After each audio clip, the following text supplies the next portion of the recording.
महाभारतातील सर्वश्रेष्ठ धनुर्धर म्हणून ज्याची ख्याती पसरली होती तो कर्ण.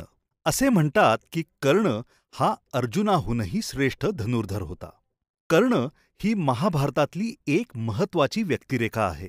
कर्णाचा जन्म आणि मृत्यू या दोन्हीला नियतीचा शाप होता असे म्हणावे लागते, कारण या दोन्ही गोष्टीत दुर्दैव आड आलेले दिसते. कर्ण हा कुंती मातेचा मुलगा. कुंती ही महाभारतातली पांडवांची माता. तिच्या पोटी जन्मलेला सगळ्यात मोठा मुलगा कर्ण, जो तिला साक्षात सूर्यदेवांपासून झाला होता. कुंतीच्या पोटी जन्माला आल्यामुळे तो पांडवांचा मोठा भाऊच, पण जन्मतःच कुंती मातेने त्याला नदीत सोडून दिले, त्याचा त्याग केला. कौरव पांडवांच्या महायुद्धात कर्ण कौरवांच्या बाजूने लढला, पण ऐन युद्धात त्याच्या रथाचे चाक जमिनीत रुतले. ते बाहेर काढण्यासाठी तो खाली उतरला, त्याच वेळेस मौका साधून अर्जुनाने त्याच्यावर बाण सोडला आणि त्याला मारून टाकले. साक्षात भगवान श्रीकृष्णाच्या आदेशावरून अर्जुनाने ते अनितीचे कृत्य केले होते.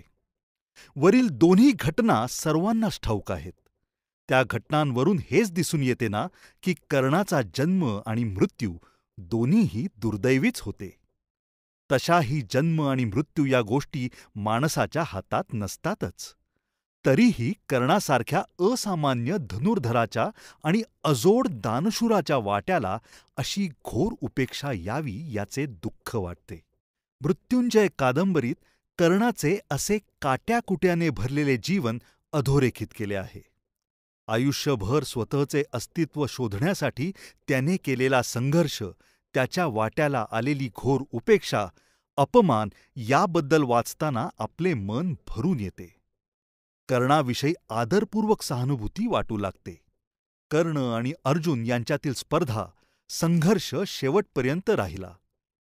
दोघे एकाच आईच्या कुंती मातेच्या पोटी जन्मलेले सर्वश्रेष्ठ धनुर्धर.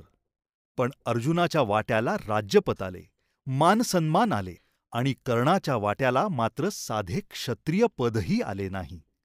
कर्ण पांडव होता, पण त्याला कोणीही पांडव सोडाच पण क्षत्रियही मानले नाही.